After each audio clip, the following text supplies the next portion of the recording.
Telugu young directors ఛానల్కి స్వాగతం సుస్వాగతం.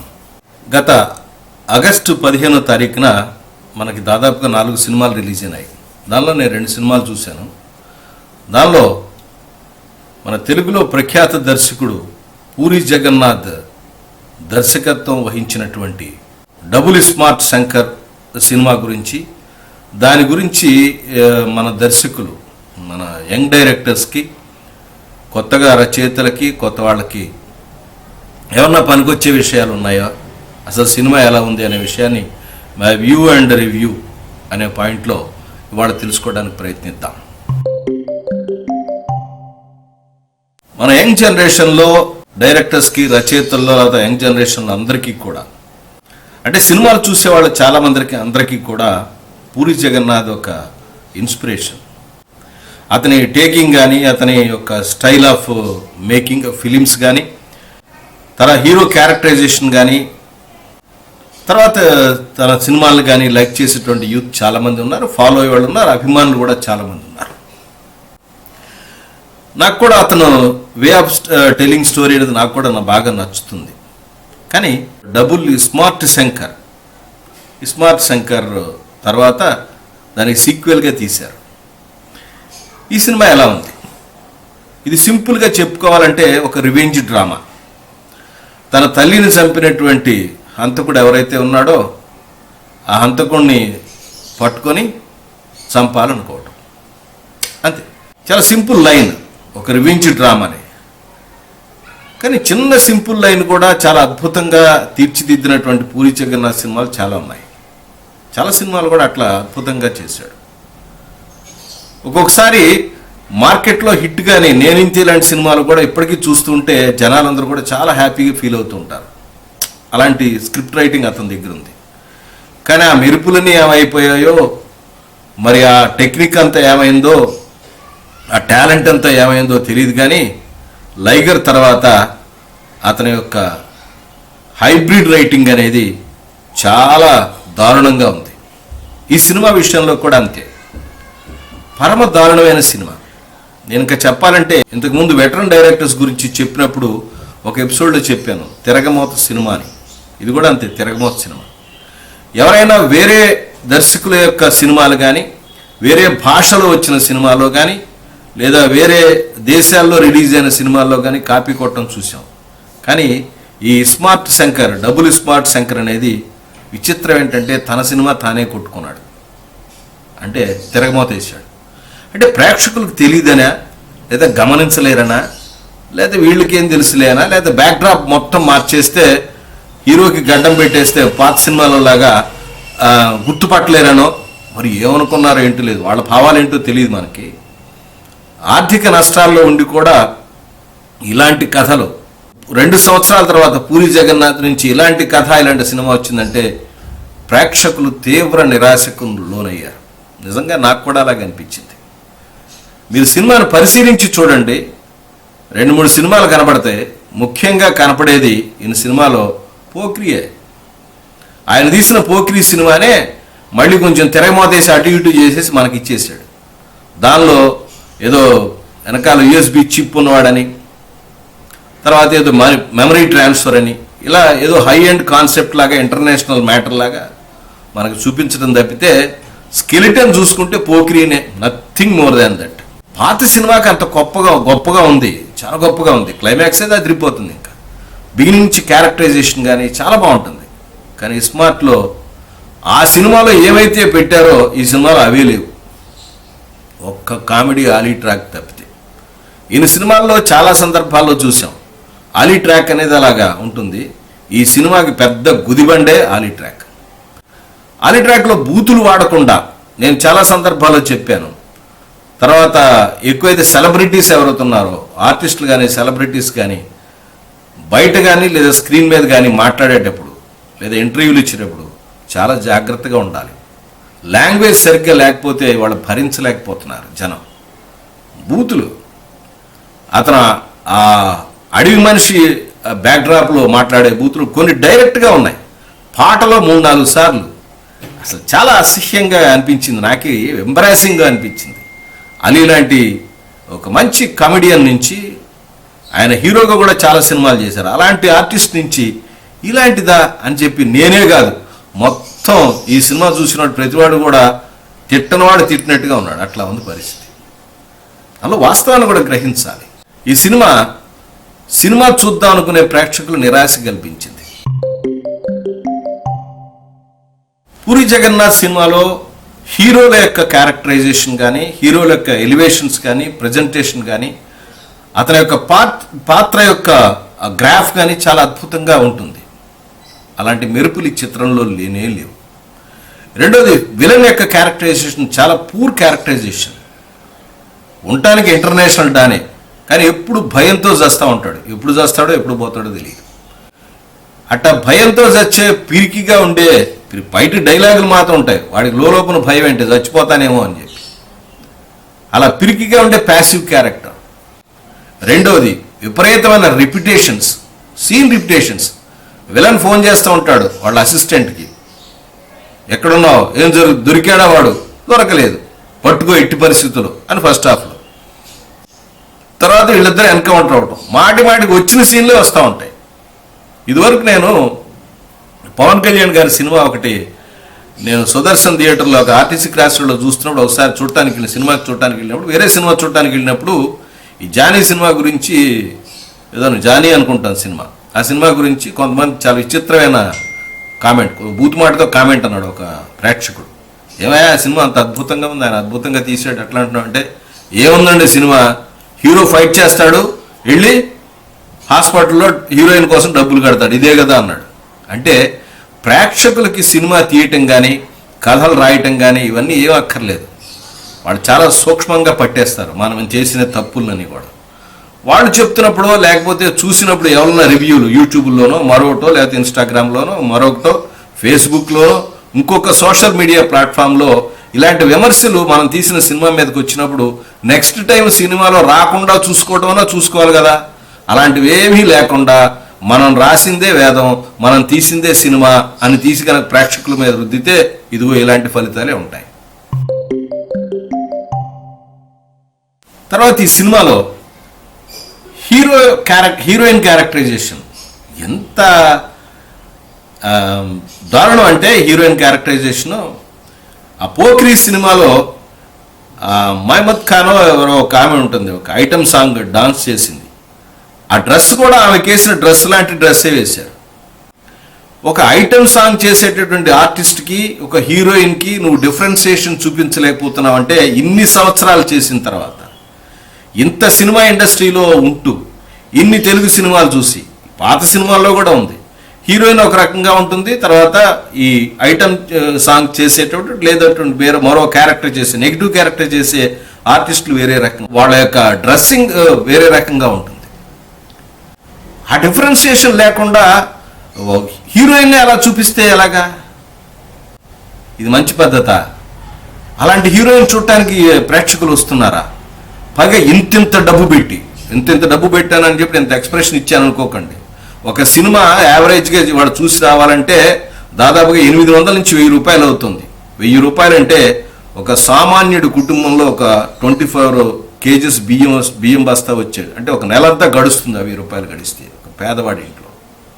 అంత కాస్ట్లీ అఫైర్ అయిన ఈ సందర్భంలో, సినిమా సందర్భంలో, మనం హీరోయిన్ని, కామెడీ క్యారెక్టర్ని, హీరోని, తర్వాత విలన్ క్యారెక్టర్ని ఇష్టానికి మనం తీసేసి, మనం తీసిన సినిమాలే, మన హిట్లే సినిమాలే మళ్ళీ తీసి తిరగమోతేస్తే చూస్తారని మనం అనుకుంటే ఎలా అనుకుంటారు? హీరోకి మదరే ఉంటుంది, హీరోయిన్కి ఫాదర్ మదర్ కూడా ఎవరో కనపడరు, అసలు అక్కర్లేదు. అంటే సినిమాకి అక్కర్లేదా? ఉండరా మనుషులు? సినిమా మొత్తంలో ఎక్కడా కనపడరా? అక్కర్లేదా? ఏంటో మరి, ఎక్కడ తల్లిదండ్రి కనపడరు, అన్న చెల్లి కనపడరు, అక్క తమ్ముడు కనపడరు, ఫ్రెండ్స్ ఎవరు ఉన్నారా? ఉండి లేని ఫ్రెండ్స్ ఎందుకున్నారో కూడా తెలియదు. ఆ ఫ్రెండ్స్ ఇవేనా? సినిమాలో ఎమోషన్స్ ఎక్కడి నుంచి వస్తాయి? ఎంతసేపు ఒక విలను ఒక హీరో కనపడుతూ ఉంటాడు. మనం ఎంత పెద్ద బ్యాక్ డ్రాప్ వేసినా, ఎంత పెద్ద ఫైటింగ్లు చేసినా, ఎంతమంది జూనియర్ ఆర్టిస్టులు పెట్టి విపరీతమైన జబ్బా అని చెవులు హోరెత్తే మ్యూజిక్ కొట్టి గంతులేసినా ఇవన్నీ చూడరు. సినిమా అనేది ఒక ఆర్ట్ ఫామ్, కళాత్మకమైన వ్యాపారం, బిజినెస్. ఇది రెండోది కళాత్మకమైన వ్యాపారం. దీనిలో ఎమోషన్స్ నిండి ఉన్నాయి. మరి మీ సినిమాకి వచ్చే ప్రేక్షకులు అని అంటే మరి మీ అభిమానులు ఉంటారు, సినిమాకి ఒక ఎస్టిమేషన్తో వస్తారు కదా, వాటిని అందించిపోతే నిరాశపడరా? ఆ నిరాశే ఈ సినిమాకి ఫలితం. సినిమా పోయిందనుకోవటం దేనికి, డబ్బులు పోయిందనుకోవటం దేనికి? డెఫినెట్గా పోతాయి. లైగర్ సినిమాలో మనం తీసిన తర్వాత దానిలో 2 కథలు చెప్పాం.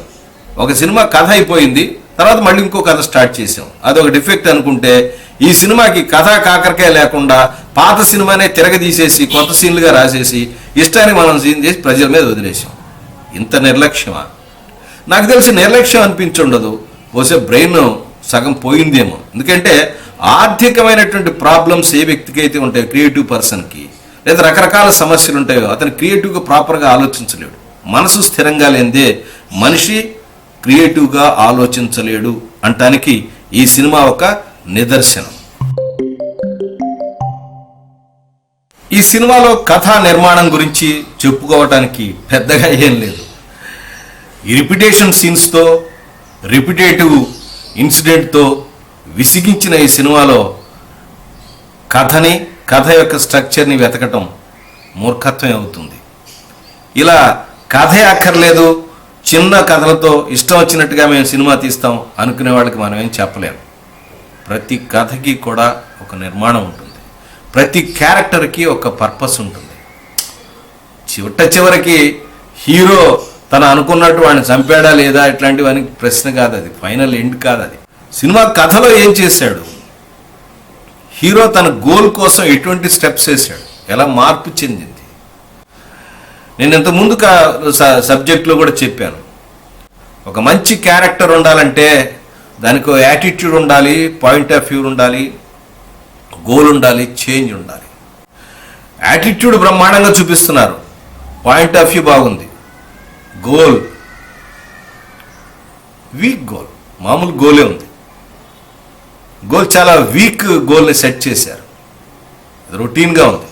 రెండోది change, nothing has been change. ఈ 4 పాయింట్స్ కనుక లేకపోతే అది మంచి పాత్ర కాదు, అది ఏ పాత్ర అయినా కానీ. మన పోకిరిలో హీరోని ఇంట్రడ్యూస్ చేసిన విధానానికి, ఇస్మార్ట్ శంకర్లో ఇప్పుడు ఇతని క్యారెక్టర్ విధానానికి మనం బేరీజ్ చేసుకుంటే మనకు క్లియర్గా తెలుస్తుంది కొత్త దర్శకులకి. అలాగే అలీభాయ్ క్యారెక్టర్ని పోకిరిలో ఇంట్రడ్యూస్ చేసిన విధానానికి, ఇక్కడ సంజయ్ దత్ క్యారెక్టర్ని, బిగ్ బుల్ని ఇంట్రడ్యూస్ చేసిన విధానం, దాని యొక్క ట్రీట్ చేసిన విధానం, రెండు కూడా దర్శకులు నేర్చుకోవడానికి, కొత్త దర్శకులు కొత్తగా వచ్చే రచయితలు నేర్చుకోవడానికి పాఠం లాంటిది. ఆ సినిమా ఎందుకు హిట్ అయింది, ఈ సినిమా ఎందుకు ఫట్ అయింది, 2 సినిమాలు చూడండి.